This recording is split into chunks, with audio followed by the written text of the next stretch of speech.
So, welcome everyone. Sounds of Sanskrit, the language of yoga, part two. Um, I don't, there should be. I don't know if we've.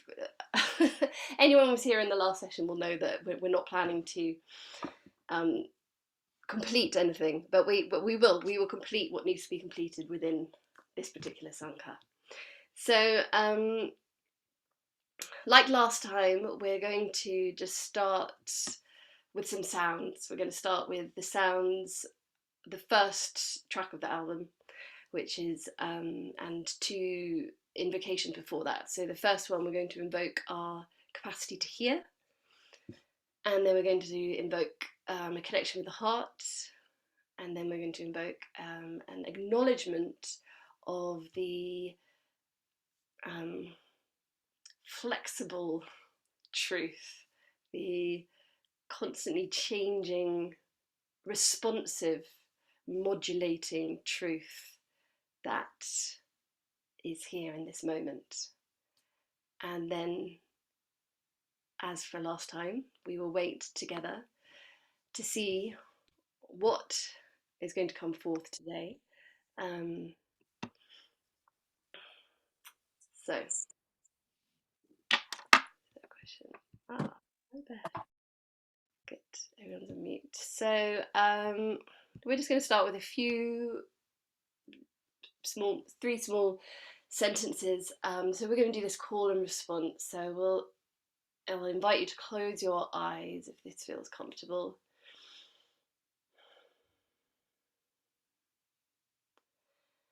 And just bring our fingertips to our lower belly.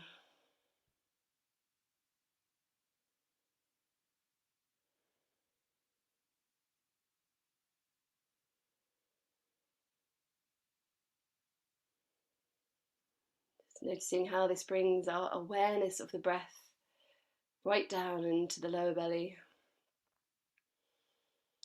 It has somewhat of a grounding effect,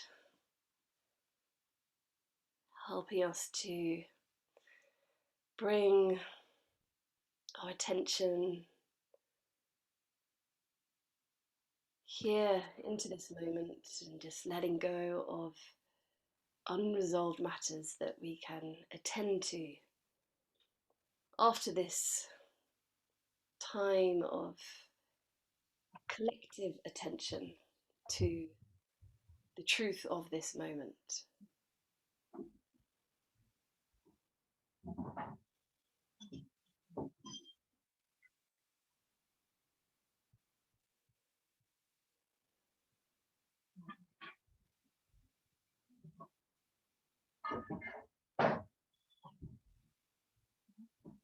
Let's see, someone is not on mute, but I can't quite see who it is.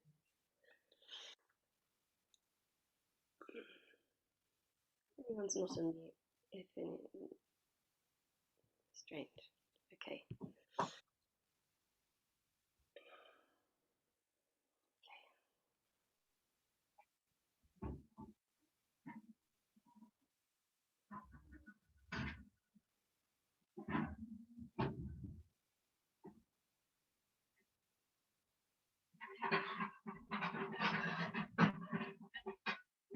Okay, I found the person. There we go. Sorry about that, everyone.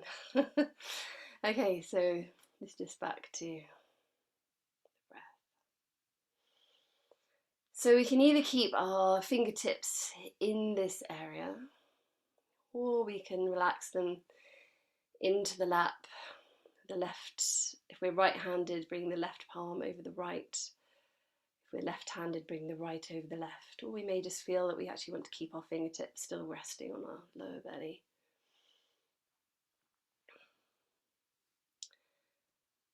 And then we invoke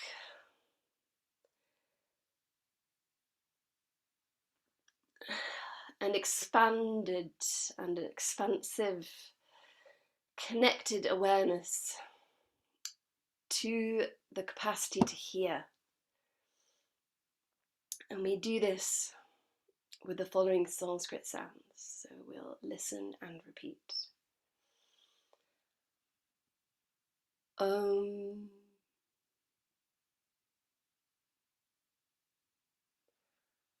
Ashrut.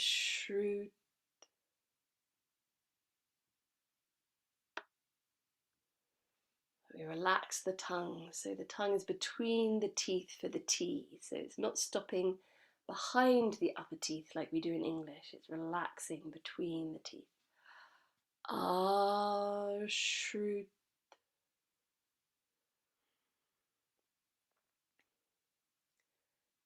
Karnaya.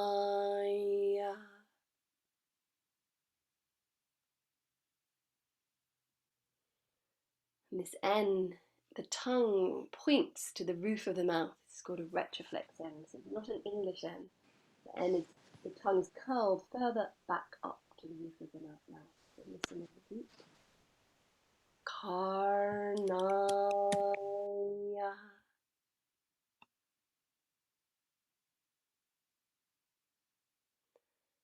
Namah.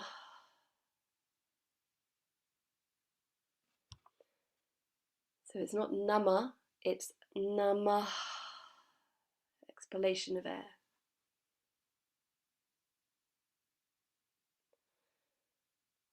So again, listen and repeat. Om.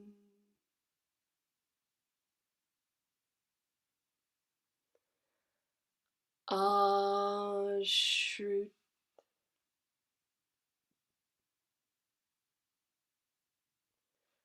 Karnaya.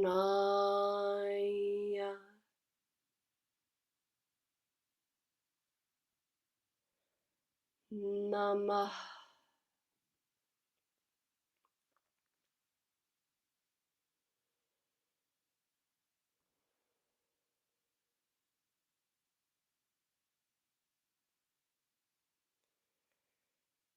Bring our awareness to inhabit the whole space that we find ourselves in. So,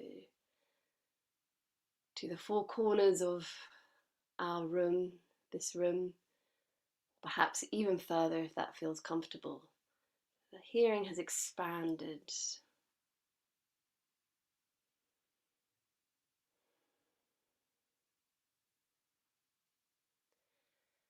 And within this space of hearing, we connect into the area of the heart. Because if we notice, we don't actually hear with the ears.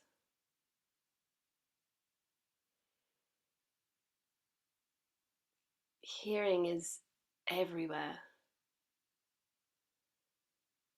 and it can emanate from the heart.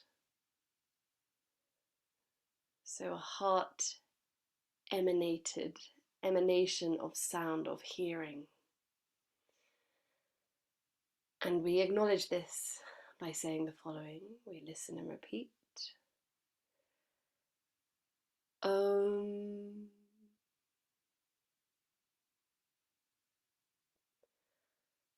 Anudatta.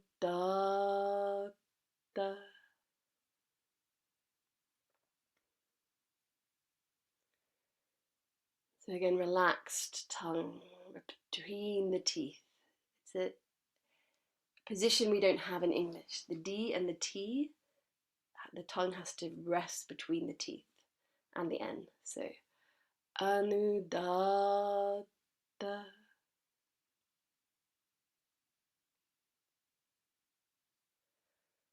Hridayam.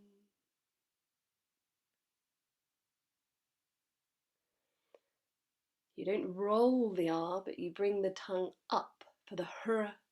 It points up to the roof of the mouth. Hridayam.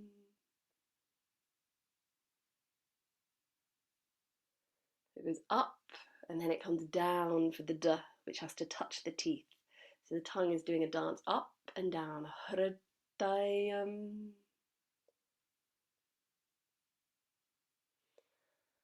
Om. Anudatta.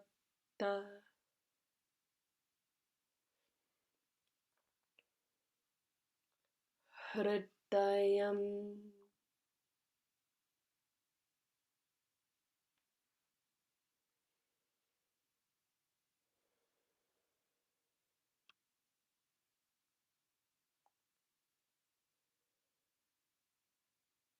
So now our hearing has expanded, filling a space that feels comfortable, and yet it is also grounded in the area of the heart.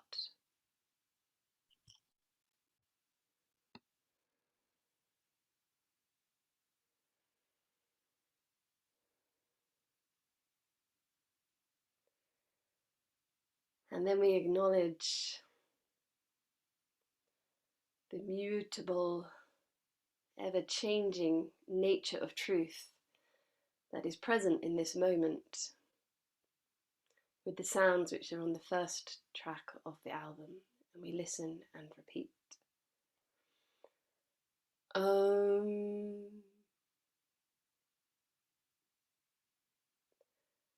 Paramatmane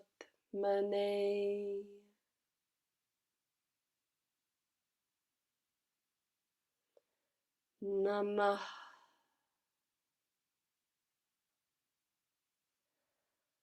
Atha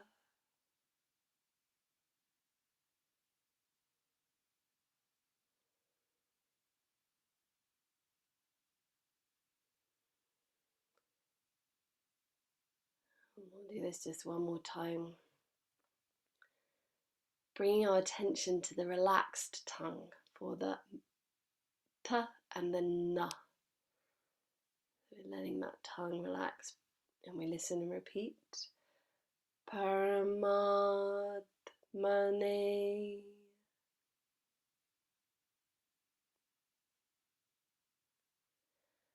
Namah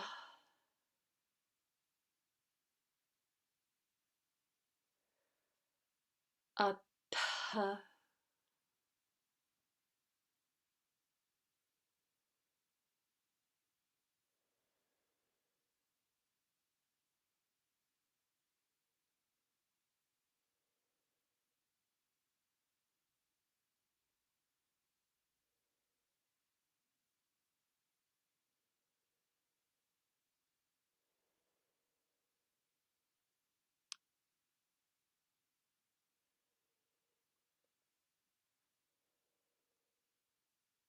And then when we're ready, we can slowly open our eyes.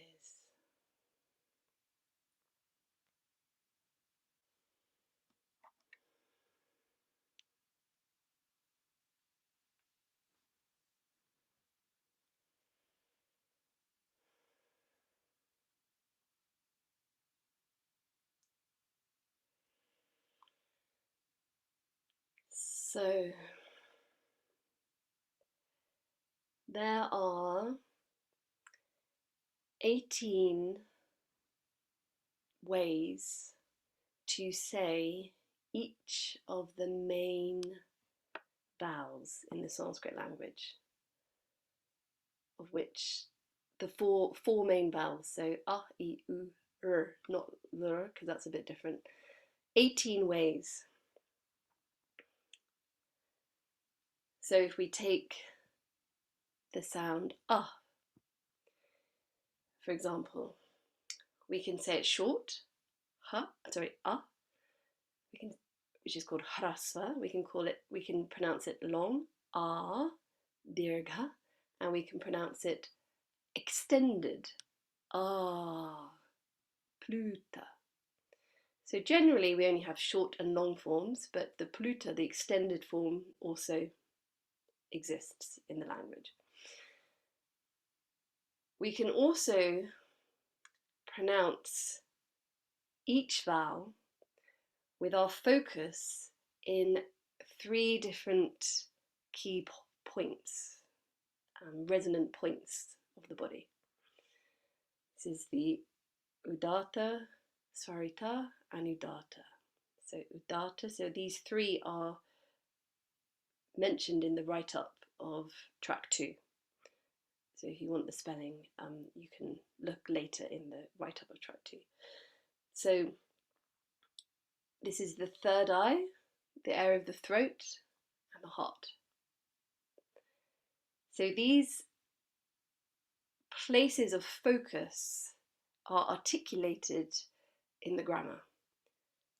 And grammar is such a word that really does not equate to what the Sanskrit language is. We don't have.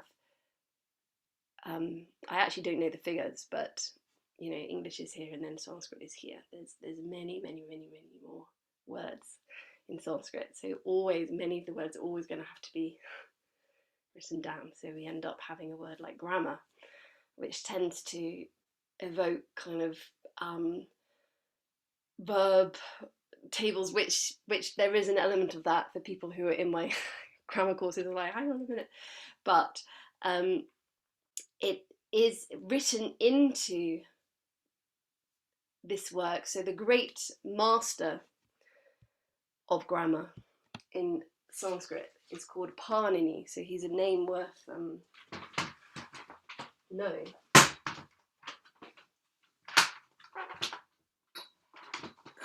Work this out, yeah.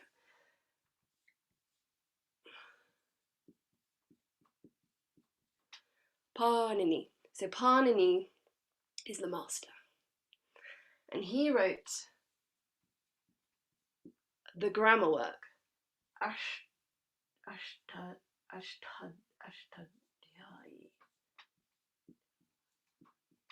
the Ashtadhyayi. So, don't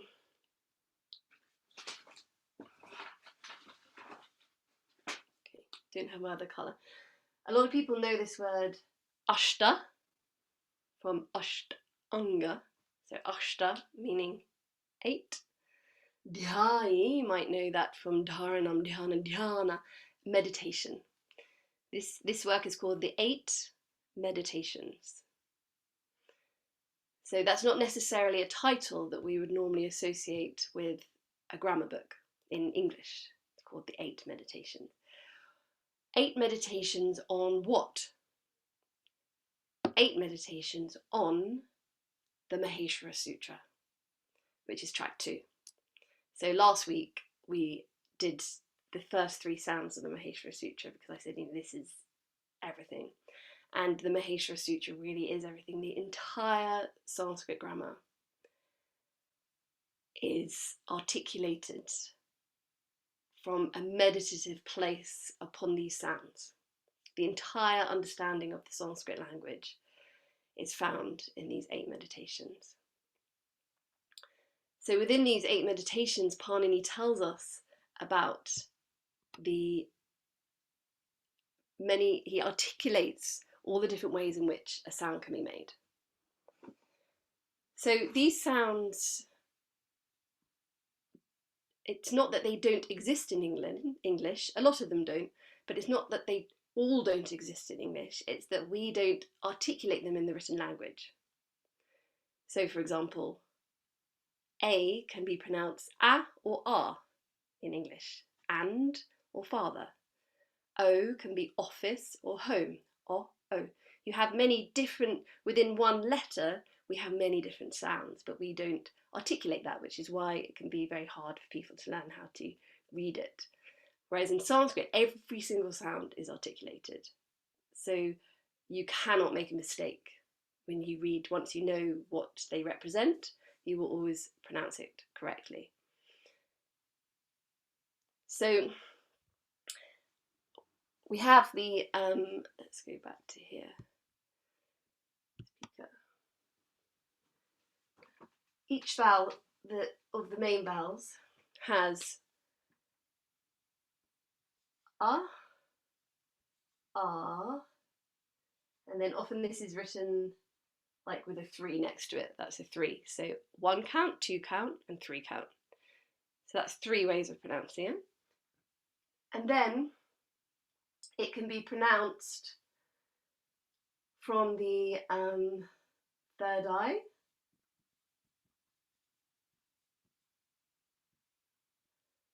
throat, or heart. Each one of these.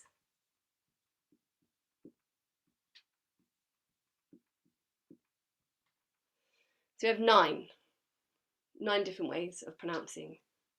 I haven't worked out the shade in this room of the ah.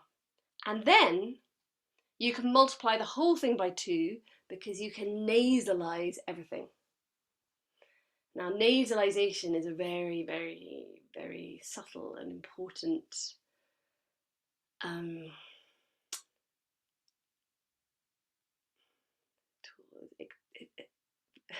facet of this language.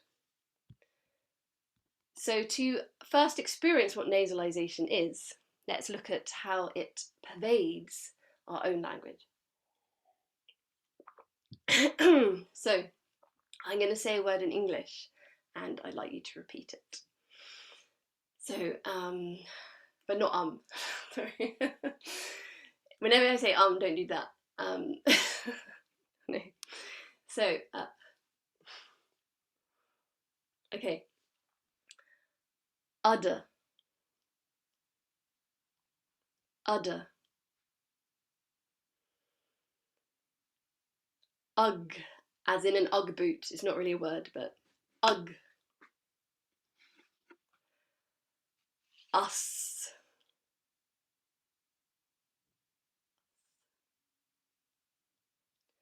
Ulcer. Okay. So, and up. Upper. Good. Okay, so that's one experience. We'll come back to that experience. So now we're going to have another experience of this same letter, which is actually, just to show, this is obviously an U. We would write this as a U in English, but it's written as an A in English. So if we were going to write under,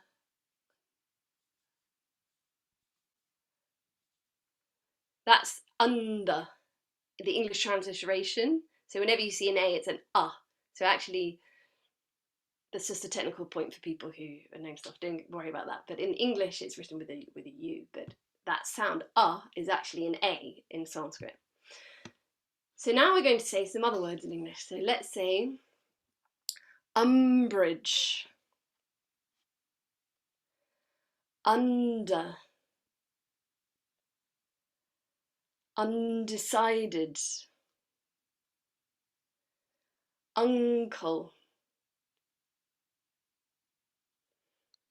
Okay.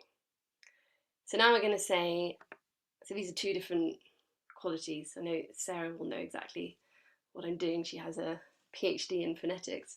So let's do, now I'm going to say one word followed by another. So upper, upper, uncle.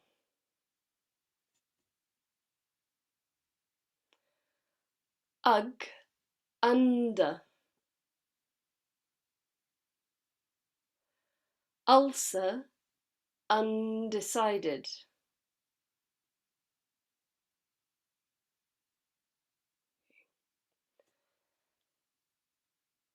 And now I'm just going to, if you haven't noticed a difference yet, I'm now going to ask you to bring your fingers to your nose and place it on your nose as you speak. You don't need to squeeze it really hard, you can just rest it there. I'm going to do the same thing again. So repeat after me. Upper, under. Upper, under. Ulcer, umbrage. Ulcer, umbrage. Udder, uncle. Udder, uncle.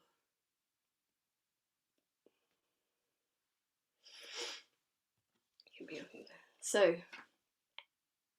any observations? What's going on? Can anyone tell me?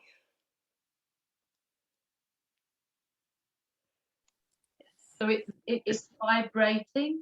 It's vibrating in the sort of nasal area, in the nasal cavity. Yeah.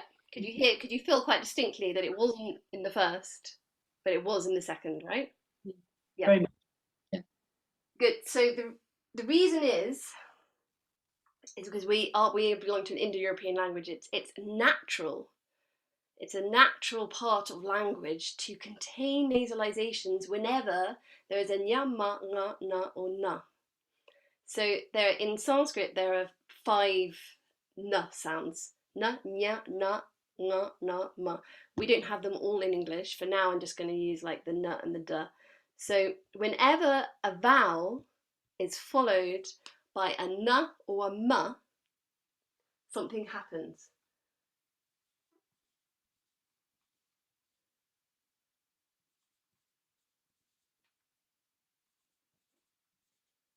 I don't even know if that's how you spell umbrage.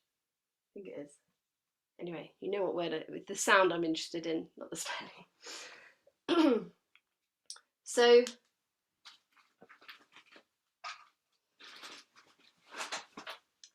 I'm still lacking shell. Aha, here's a pen, great. So when a vowel is followed by a na, so in this instance it is an under, na, under. But in here we don't say uncle, we say uncle. We say a guttural N. So this N becomes what in Sanskrit would be an N with a dot on the top. So this sound nga exists in English, we just don't write it. So uncle, umbrage. So these nasals, nya, nga, na, na, ma, what finish every meditative mantra. Every meditative mantra ends with this sound, which in Sanskrit is written like this. Watch carefully because it's just one thing. That's it. So without the circle, I'm just circling it to point. That dot is how you symbolize the nasal capacity to nasalize the sound that comes before it. It's called an anuswara. Anu, along with swara, the vowel, along with the vowel. So what it does, it's amazing.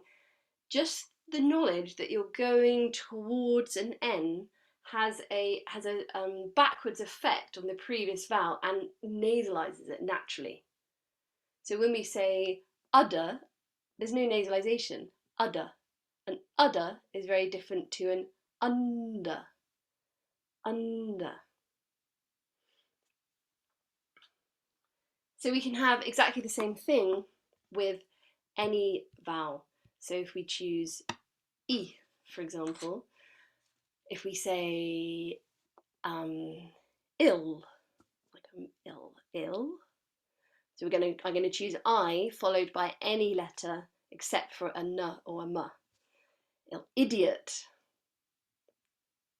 You say it after me just to give it. Ignominious. And now we'll say words which are followed with a n or a m. So we've got in between, ink. And let's feel the difference. Let's feel, if we haven't been able to feel, let's feel the difference between idiot. Sorry, I'll say them right next to each other. So sorry, listen. Idiot, in between.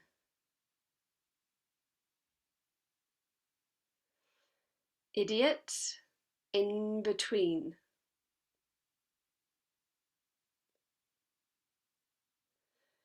Ill, instrumental. Ill, instrumental.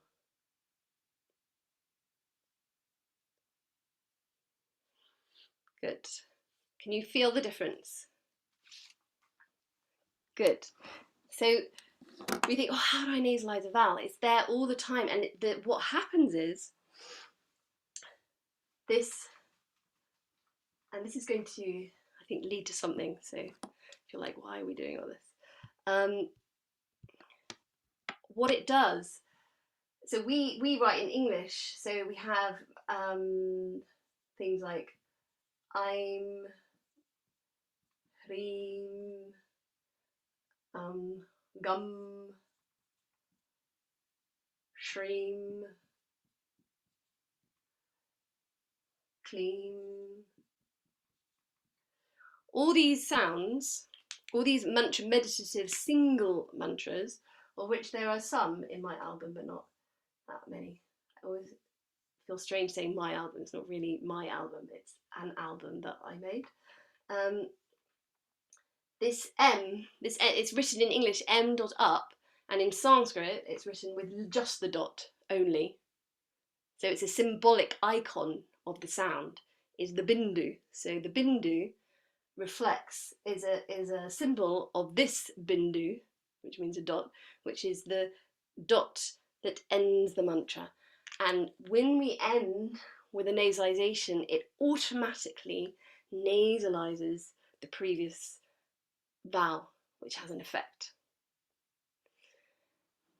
And you think, well, it's a bit subtle, you know. I mean, you know, I can't really feel it. Like, who cares if I can feel if my nose is vibrating or not? What difference does it make?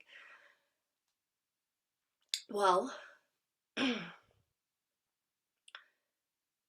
what it does, which is can be a great relief, is that it brings us into the sphere of what do we know for sure in our own direct experience. Because anyone could tell us all sorts of very interesting philosophies and ideas and concepts which have some great use and they feel really interesting and expanding, and that's great. But eventually we just have to get back to, okay, what is true in our own direct experience? Because only we are the ones who are going to know whether we know or not completely. And you might think, well, you know, it can't be as simple as feeling my nose vibrating. Not surely, you know, there's got to be something more to it than that. Well, that's it. This is the thing. This is why we so fall over ourselves looking for something. And what this mantra, the kind of vast capacity of mantra practice, there's many kind of rivers within the realm of mantra practice, but one of its streams, one of its rivers, is bringing us into a recognition of the sound of this moment in our own direct experience. So when we walk down the street, when was the last time that we consciously heard the sound of our foot rubbing against the ground? When we dried our hands last, when was the last time we consciously heard the sound of the towel against our hands? And when we wrote a quick note, if anyone still writes, when was the last time that we heard that sound of the pen on the paper? And it's incredible how this can slow us down and what a relief it can bring to us. Oh, it was actually in the sound of my foot walking down the road. It was in the sound of the teacup going on the table. It was actually here all along. But I was too busy to notice that sound because that's just a kind of boring everyday sound. Why would I pay attention to that? And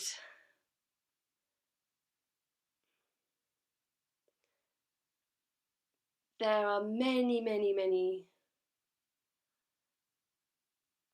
arrows of wisdom that exist in this world. There's many, many different facets that we can connect to. We can connect to Shreem, Aim, Om, Hreem, Kleem, Shanti, Vayu, Agni, Shiva, Krishna. Each one is a different arrow of wisdom, and each of those arrows isn't easily articulated in the English language because it lies in a world of resonance that is somewhat outside of our language. Now, we don't actually want to be connected to all these arrows at all time. I'm completely connected to full primordial peace, and I'm connected to Hiranyagarbhaya Namaha. I'm connected to the fiery sun energy, and I'm the earth, and I'm the sky, and I'm wise, and I'm peaceful, and I'm angry, and I'm Kali, and I'm this. It's not helpful. I mean, you know, if you're very, very psychically open, it can happen, and you will feel a bit overwhelmed. So we have a psychic field to protect us from going mad, you know. And then some people, it does open up, and stuff happens, and this is what can happen if we open up too quickly and in a certain ways, that we suddenly can open up to everything, and it can not be so helpful. But generally, that's not what happens. Generally, each of these mantra in the album, each of these arrows, connect us to a particular arrow of understanding. And once we've made the connection with that arrow, we can let it go and trust that when and if the occasion arises, that pathway will have been made so that we will once again be able to connect to that arrow as the time requires. But generally, most of the time, we may not need connection to any of these wonderful pieces of wisdom, and we're just connected to the sound of this moment.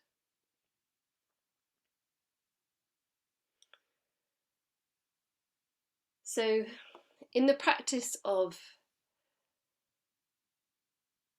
the reason I tell you all this is because,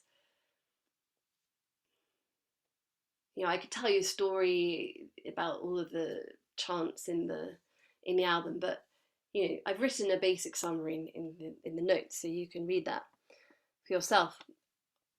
What I can try and convey and get the feeling for is the essence of listening, and the essence of the quality of noticing, and if we are choosing to try and to chant along with it, within our own system of feeling and connecting to the very, very simple resonance of each sound, which initially won't feel simple because it's new to us, but actually once we inhabit it, it feels very simple to, like, oh, it's just it's not it's just like, oh my goodness, wow, whew, that's a relief. There wasn't anything that I needed to do. There wasn't anything I needed to add to this. All I had to do was bring my attention to the voice that I already have, to the articulation capacity that I already have, and then just use it in a way that is very natural to the human body. It's natural. It's impossible not to nasalize a vowel when it's followed by a n or a m. It's just it's a law. It's a natural law.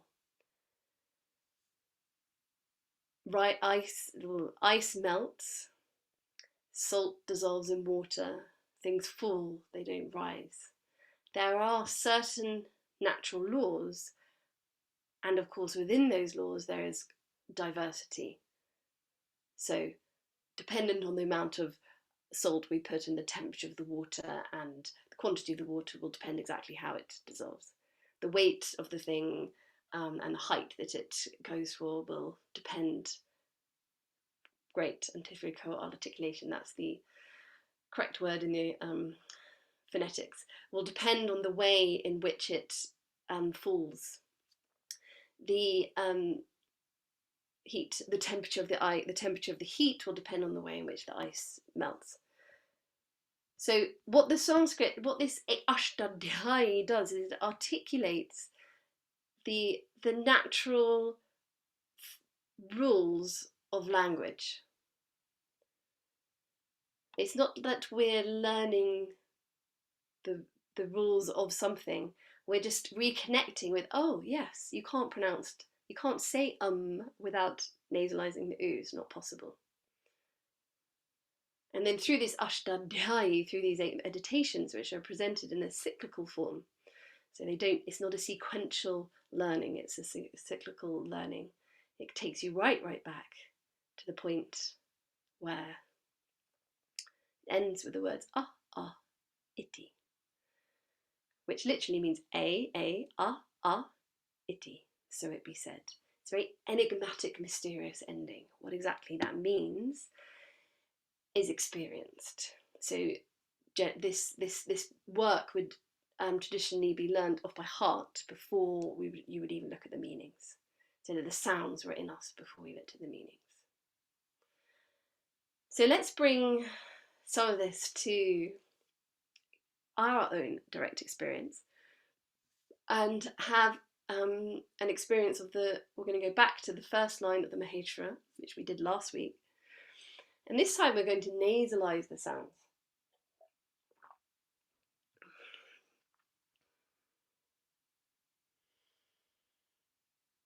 Well, there's a few different tracks we can go. First of all, we'll just close our eyes and we're going to sound this sound in a few different ways. So we'll start by relaxing the lower jaw. So this sound really does depend on kind of lower jaw and the tongue being relaxed on the lower palate. And we listen and repeat. Ah.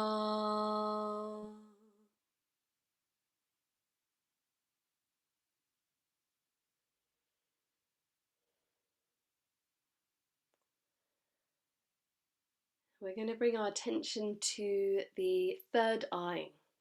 So this is the Uddata. So in the recording, I chant these sounds 3 times, and each time my attention is in a different place. So I start with the attention in the area of the third eye. So with our attention in the area of the third eye, we're going to sound the from long to short, just gradually getting shorter. So listen and repeat. Ah.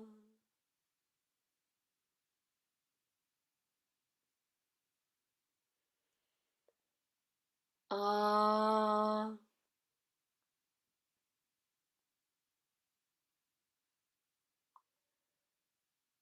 Ah.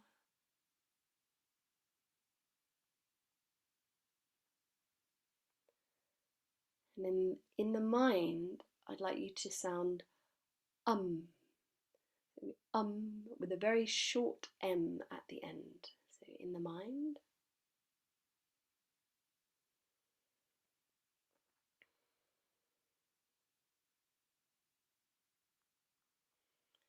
So we're going to do that progression one more time. So the same progression with the focus in the area of the third eye. So when we bring our focus to this area, it doesn't mean crunching the third eye.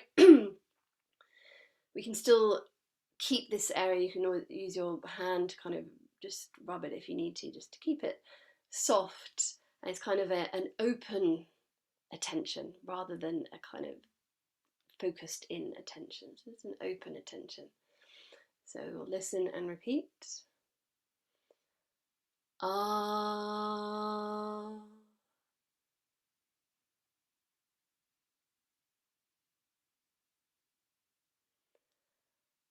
Ah.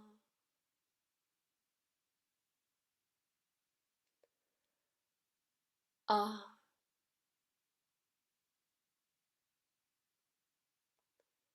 And then in the mind.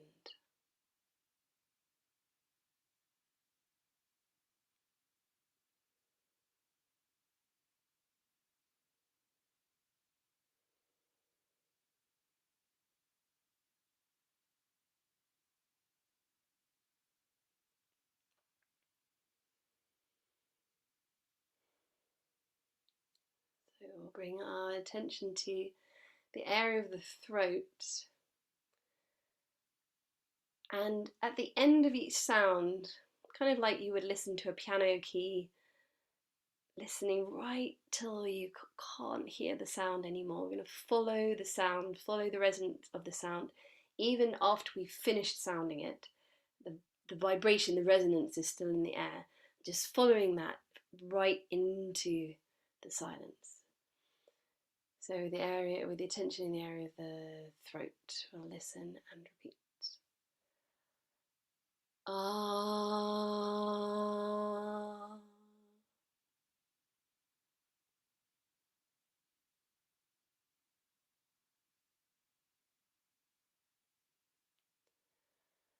Ah.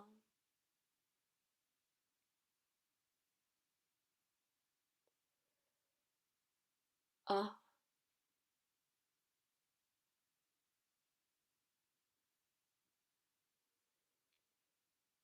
And then in the mind.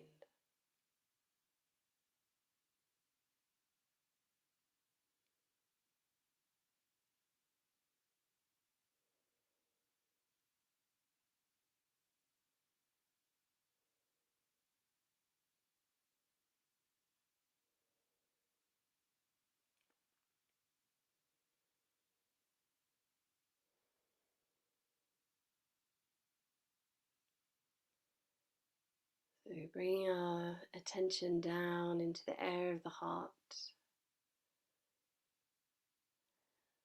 As we listen from this area of focus, again, following the resonance right back into the silence. So we'll listen and repeat. Ah.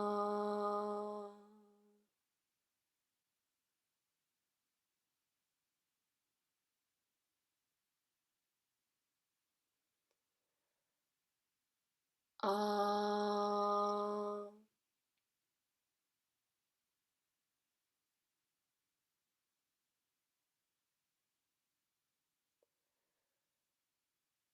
Ah.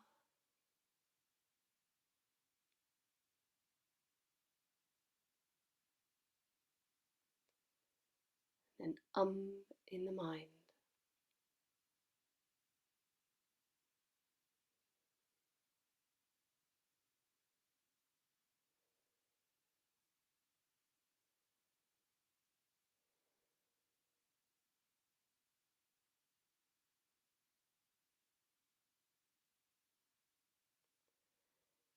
Itti.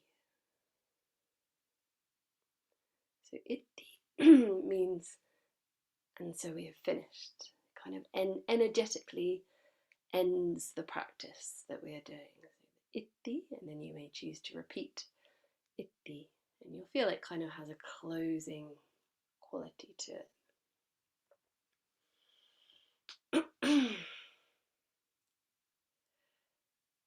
So, does anyone have any observations or comments about anything? Could be anything about the differences in the places of focus or.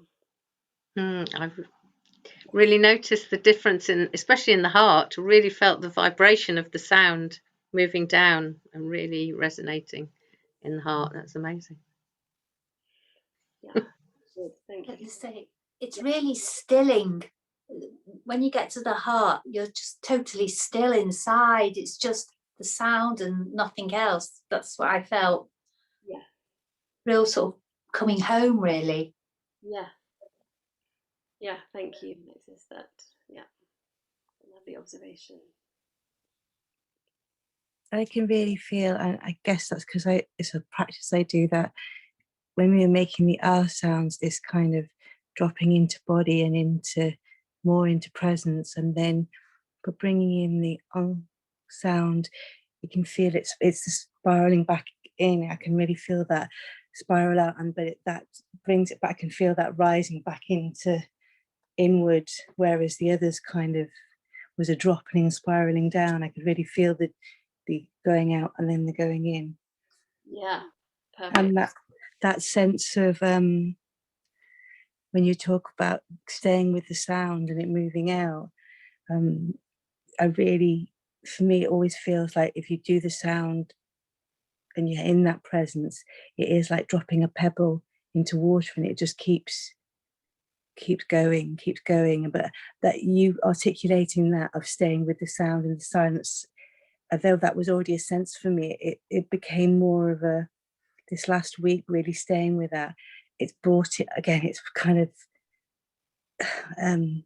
polished that into a finer, subtler awareness of that. It's lovely, thank you. Yeah, perfect. That spiraling in, So we'll see if we will hopefully be able to do the and this anuswara swara sound. I don't know if anyone else felt, actually it's kind of, it brings you in, and when we sound the it's not supposed to just go whoa, like deaden us, which flat-lipped long humming M tends to do at the end. You're ready, you're aware, and we don't have to sound it for a minute for it to have its effect. We're so used to, well, surely longer, more is going to have more effect. But no, the shortest as possible, the shortest sound is that, and within the mind is the thing which is going to have the most effect. I find the long sound when it's continued is more like a hum, which is more like bringing you into your body and more like being very in the earth, whereas the is almost the opposite. It takes you into a place that it's a spiral in rather than the sinking down, and the is more like humming into your, it's like you do it to animals, it's like it's a bringing you into body rather than bringing you into, that's I've thought on that a lot since you said that. Why do people do it? Why is it so prevalent? And humming does have a different impact on the body and the system, and that the has become a hum as opposed to it's a different thing. I know that. Absolutely. And humming has is a practice, Brahmhari, and is but then you need to acknowledge we're doing a humming practice, we're not doing an om practice. Because om hasn't got a hum in it at all. So you just need to know what you're doing. I'm either connecting with the truth of this moment, or I'm humming. I felt complete, well, not complete, but just extreme spaciousness, and where the ladies just before said sort of spiraling in, I felt as if it was complete expansion beyond the realms. So I found that interesting. I know it's going to be different for people as well, but that's how I felt. Yeah. Well, the thing is that the bindu, the dot, what happens when you go through the bindu? Infinite. Exactly. Yeah. So you can't actually separate. There's a spiraling into one point, pratyahara, but what's the other side of pratyahara? Is the infinite. Okay. So the two are conjoined. So it just depends which side of the coin we are experiencing in this moment. Right. So perfect. So thank you for sharing that. Good. So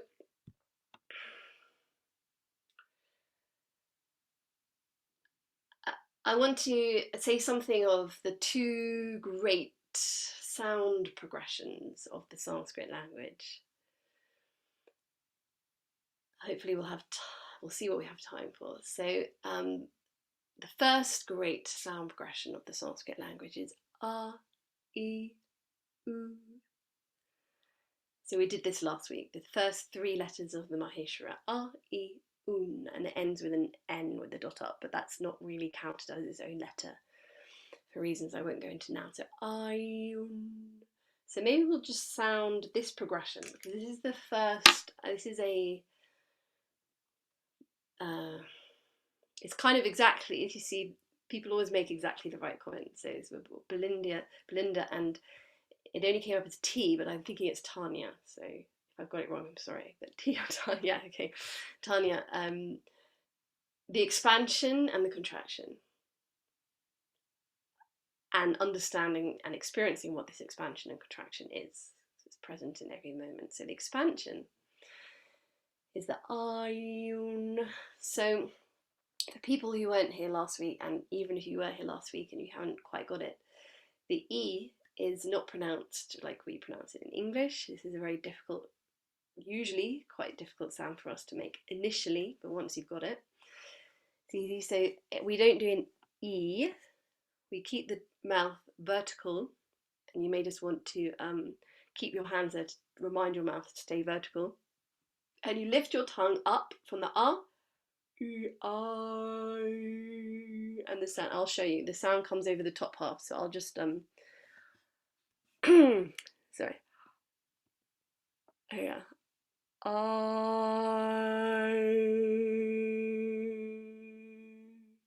E,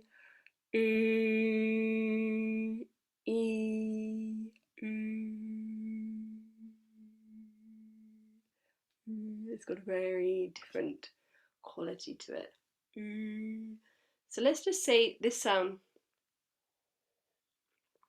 a few times. We'll just choose one. We'll just choose one place for this, just because I want to be careful of time. So let's choose the area of the heart. So we're going to do long, medium, short, and then the Anuswara, the im, but we'll say that in our mind. So with our attention in the area of the heart, we'll listen and repeat.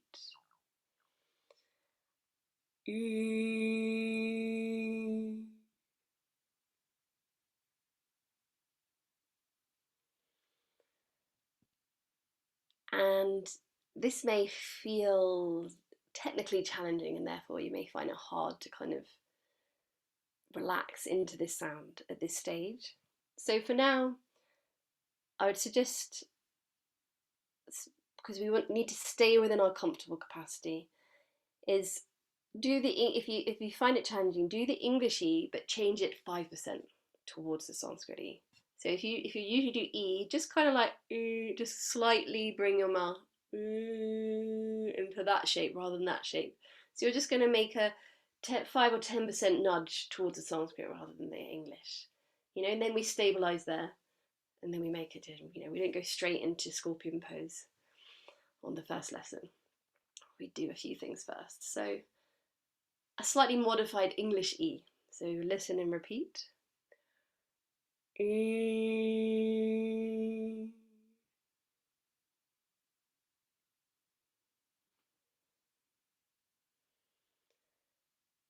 E.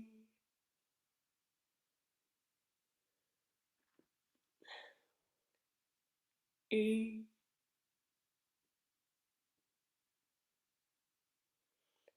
And then im in the mind.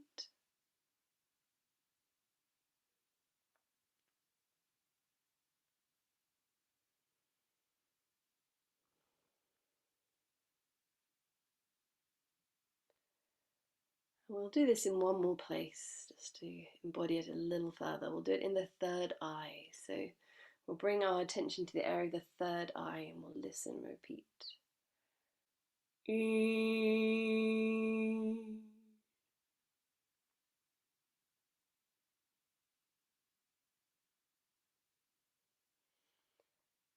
E.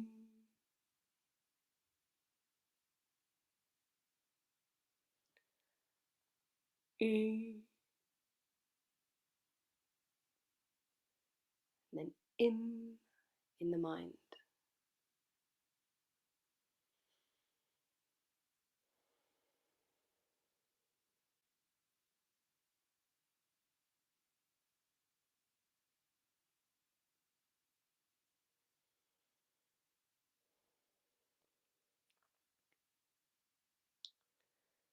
And then we'll go straight to the final sound, the oo. So oo we make by bringing our lips forward, protruding forward into, as though we had a pencil between our lips, and we say oo.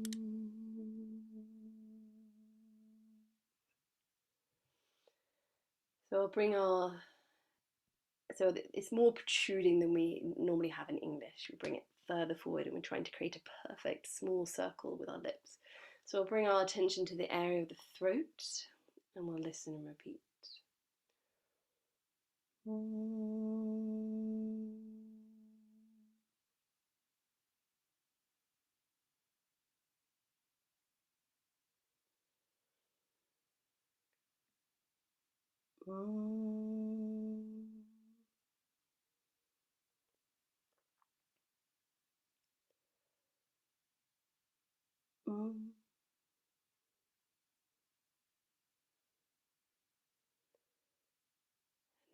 And then in the mind.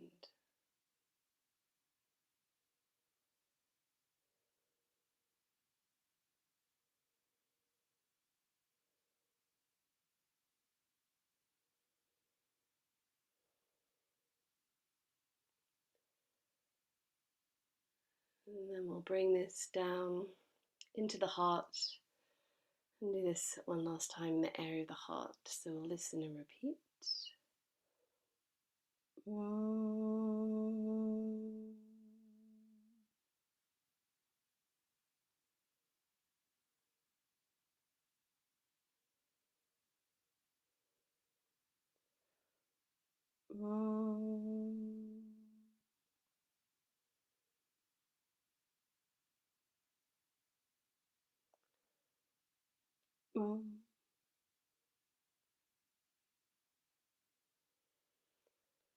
And then in the mind.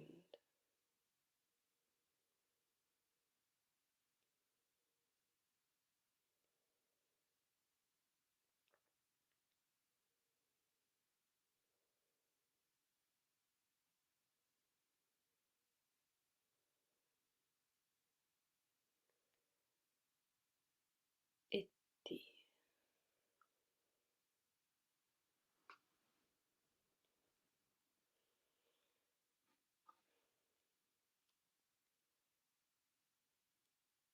Was it a little taste of each of these sounds? The ah, the e, the oo. But what do they mean? And what do they mean when we sound them in these different places?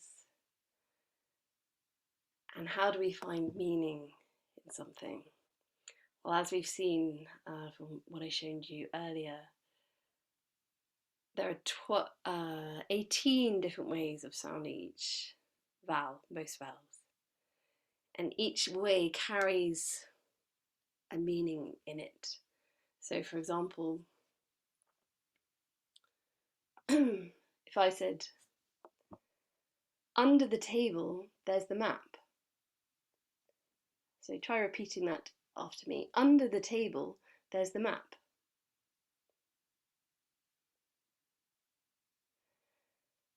And now I'll say, under the table, there's the map. Under the table, there's the map.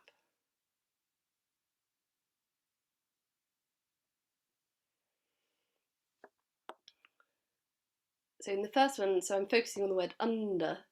In the first one, I don't know if you felt that in your mouth, the under comes from the upper part of the mouth. Under the table, there's the map.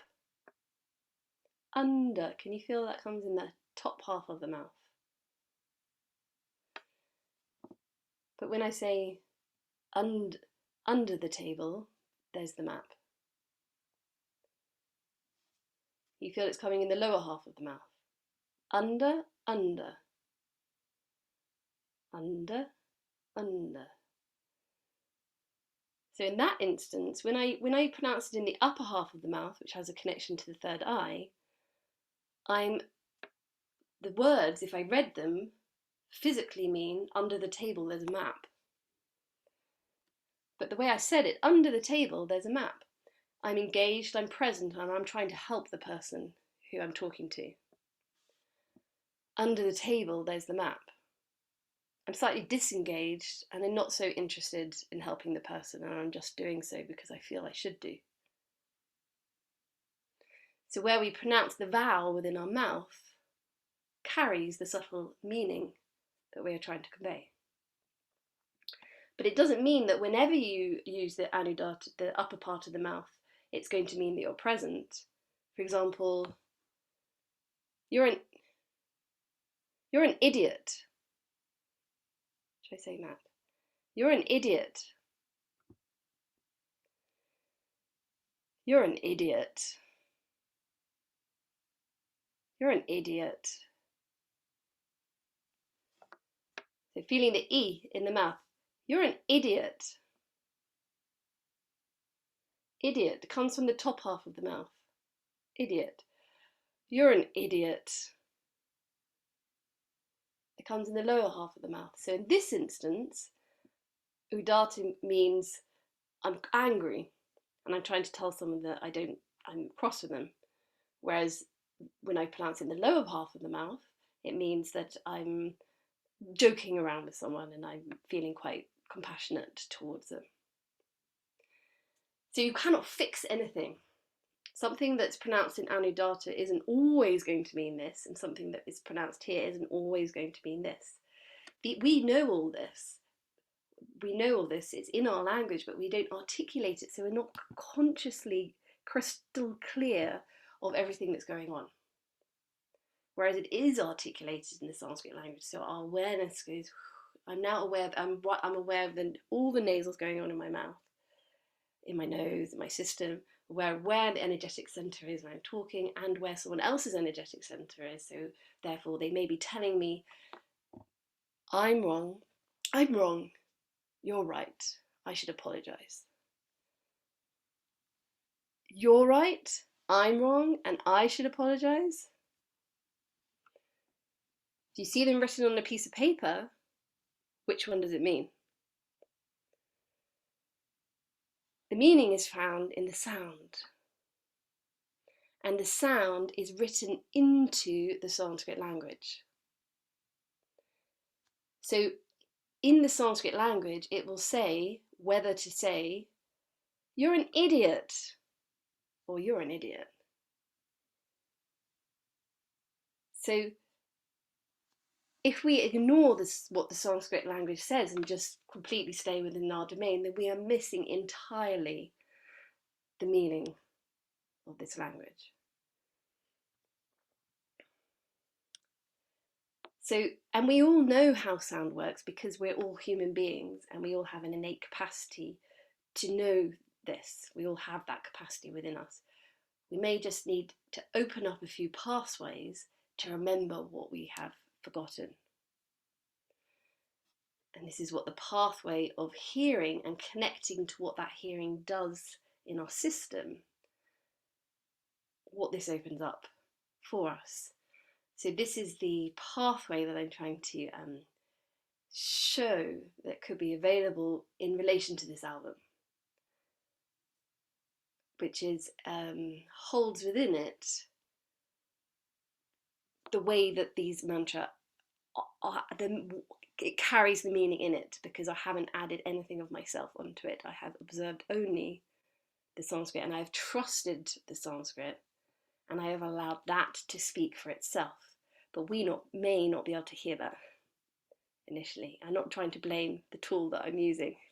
I'm not trying to say it's anyone's fault if you think it sounds like I'm talking into a phone. But I'm just trying to show there is a process involved with this. So the second great progression of understanding in the Sanskrit language belongs in the three sounds a, u, a, u, and then So this is not this is not a flat M. This is an M with the lips in the position of the U. You can feel the resonance. It's just basically a resonance in the nose. So we have ayun, aum. So let's try ayun. And then aum. Just kind of end with a ma. Aum. So, and this comes from the Mandukya Upanishad. So this is track, I don't know, 8, somewhere between 7 and 9 on the album. You can check the contents. So the Mandukya Upanishad is the Upanishad that many people have glossed over and have calcified within the Western tradition the incorrect understanding that Om is Aum. I don't know how we could possibly think that Om is Aum. Once we know anything about the Sanskrit language, where every sound is written into Om is Om. But the Mandukya Upanishad does talk about A, U, It does not say that Om is Aum. It says that that the sound A, U, pervade Om. So Aum is not a sound in Sanskrit. There is an ow sound, but it's not pronounced aum. That's something else. So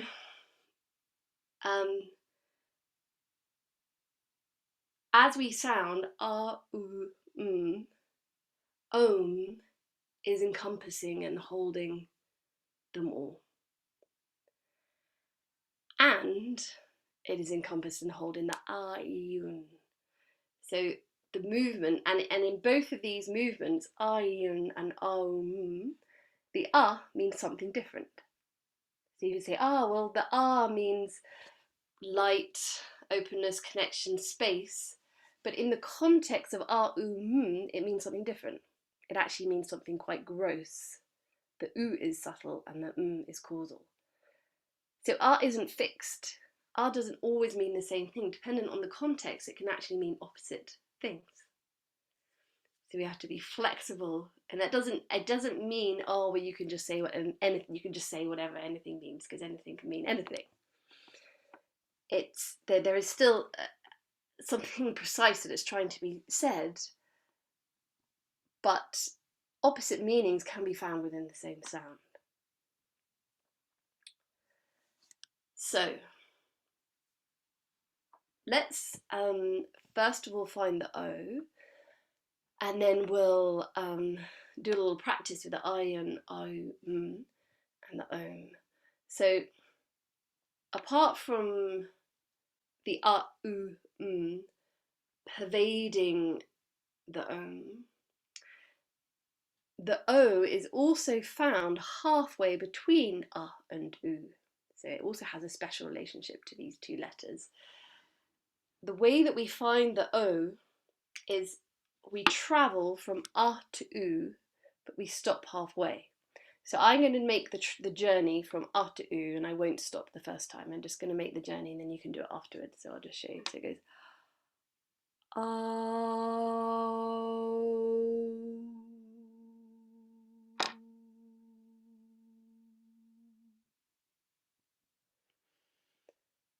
So we'll try that all together.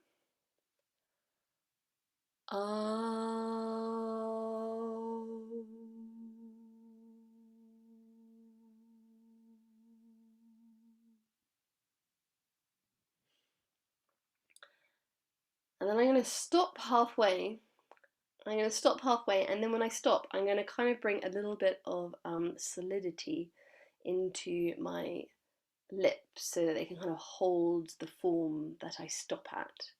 So I'll show you.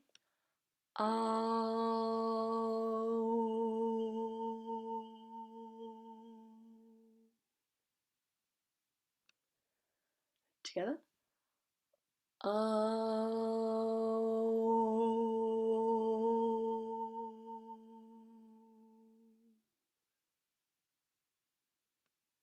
Let's try that one more time from the R to the O. Oh.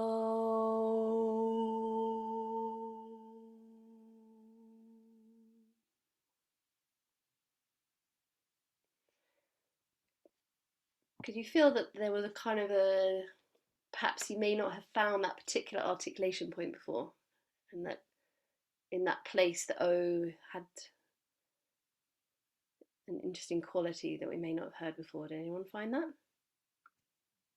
Yeah?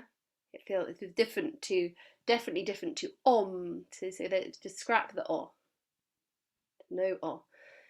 So at least we do the O as in home, but actually if we're going to articulate it really correctly, oh, oh, it's this place halfway between the R and the U.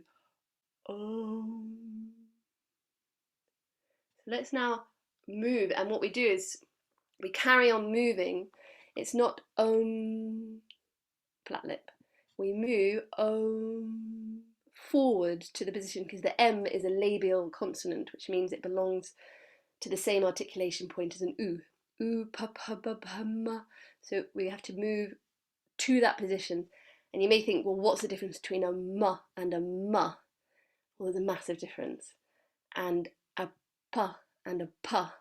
So I have every single pa and ma in the recording of the Mandukya Upanishad that I've made is correctly articulated, but you wouldn't necessarily. Now you can re-listen to it and listen for the magical P's and M's and hear the difference when it's pa, because basically it's basically the difference between two symbols, like, or, you know, percussion. It's like, oh, well, percussion, you just hit a drum, right? Just bang, whatever. No, there's ways of hitting drums and cymbals and even a triangle, and there's just ways of just hitting it. So this is the care with which we approach our own mouth, that we're not just hitting any old percussion instrument. So I'll make the and then you can repeat after me. So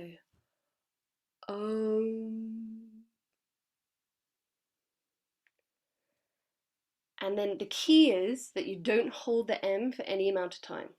It's a half count note, and then you let go of the lips, immediately let go and relax and put them back into repose, into rest position. So we don't hold it there. So I'll show you again. So it's Om.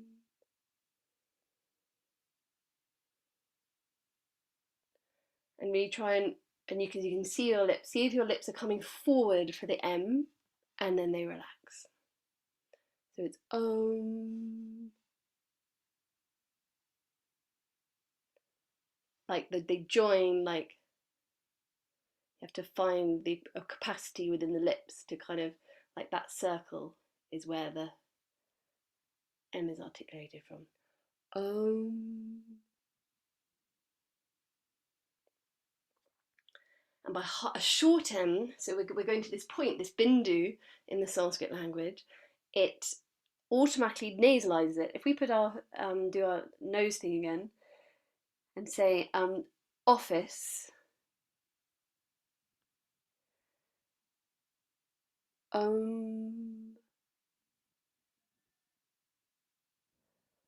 office, or yeah, the office.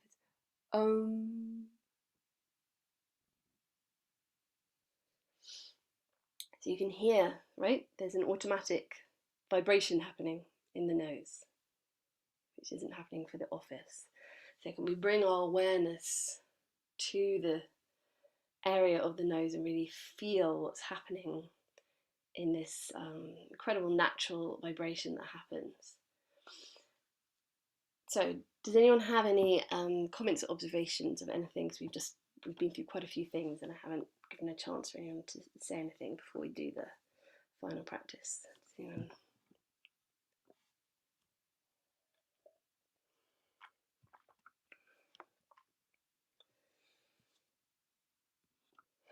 by the way, before I forget, I got told yesterday or the day before, I didn't realise, but one of my students has created an album listening sounding along group. There's about 5 of them in the group, and they meet, I can't remember if it's Tuesday or Thursday, at 6 a.m. for an hour, and apparently they just put the album on random. It's Tuesday morning at 6:15 is Oh, when are you in it, Belinda? yeah. Ah, Yeah. And Lucia. Lucia, yeah, Lucia. So Lucia would have told you about it. Yeah. And Michelle, and who else? I can't remember the name, but there's about 5 of us, and that's what we do. We pick the lady, Michelle picks a few of the things, and we do it for a few weeks and do a few of them and listen, follow you. It's lovely. Yeah. Amazing, cool. So anyway, I hope Michelle said that she was open to other people joining if they wanted to. So if anyone wants to join, then send Katerina an email and she'll put you in touch with Michelle. So it's nothing to, I'm not organising in any way, but so yeah, you can get in touch with her. And then I'm going to be doing a taster workshop more on this stuff on the 18th of April, Sunday the 18th of April. Okay, last 7 minutes. Good, we're all good with the questions. We're going to do the final finale showdown, where we're going to experience the expansion and contraction of life. So these sounds are kind of expressions of the natural laws of life, the natural laws of this universe. And as we sound them, whether we're aware of that or not, they tend to have an effect, which is why people, I always ask when people come to my workshops, like, so what brought you here? And they're like, well, I chanted some Sanskrit once and it was just so amazing and I just have always wanted to do it again, so I don't know why. Something in it just spoke to me. Same with me. There was no conscious, it was like, I don't know why I'm doing this, but something in me is like, Sanskrit.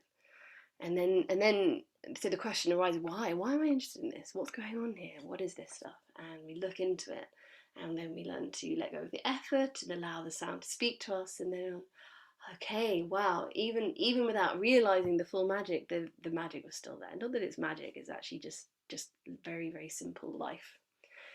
It's kind of the opposite of magic, although it can appear magical. It's kind of just more like a big exhale of like, it was just there. It was just actually nothing. It was just something I always knew. I just kind of forgot for a while. So we'll sound the Maheshwara and then the Mandukya, the sounds of the Mandukya. So we'll listen and repeat. And for this, we don't need to have, unless you're particularly called to bring the attention in one of the 3 areas, I'd say just have a global sense of hearing, following the sound, unless you really are called to do it otherwise.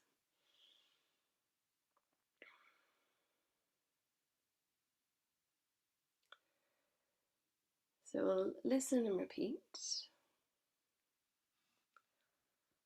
Ayun.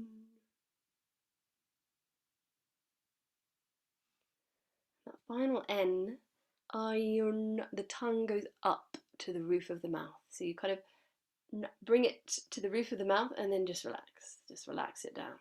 So it's important to remember to relax afterwards. So we'll try that again. Listen and repeat. Ayun.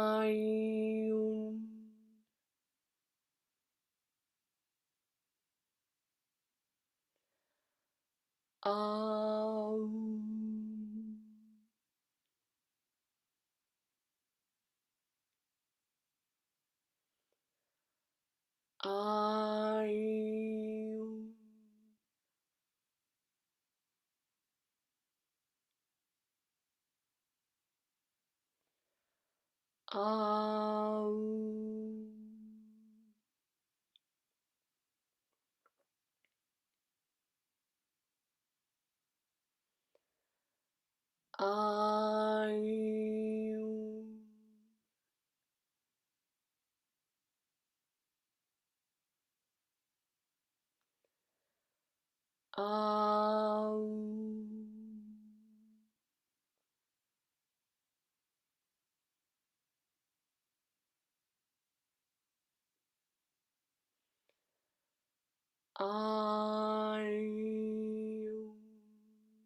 Don't hold the M for any amount, just touch the M and then let the sound go.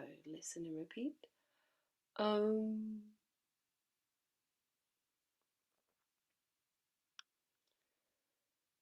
This time we sound Om, then bring the tip of the tongue to the roof of the mouth and just relax. Om.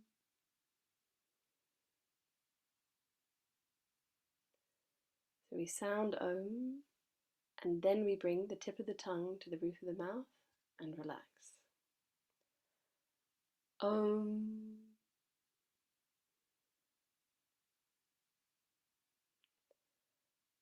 Om.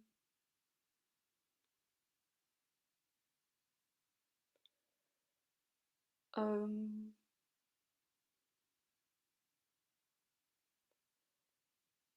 Om.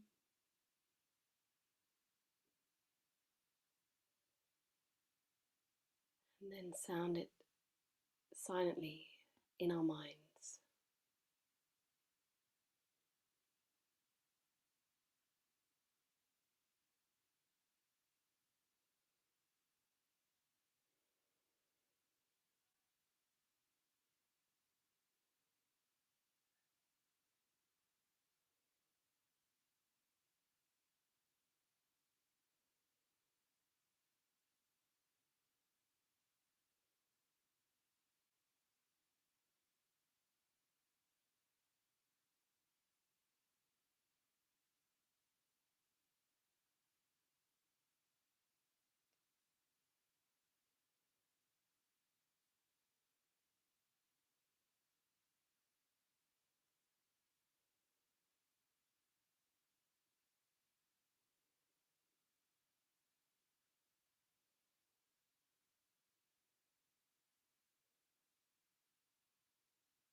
And then we listen and repeat. Om. Shanti.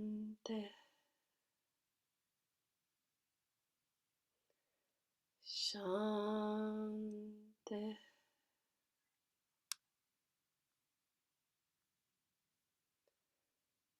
Shanti.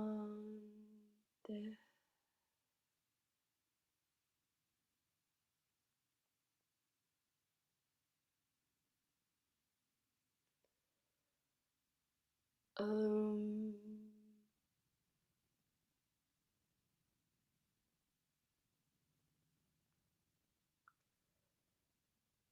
Paramatmane.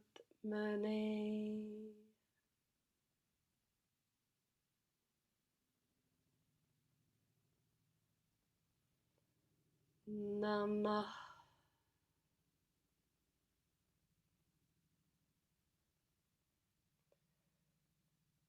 Iti.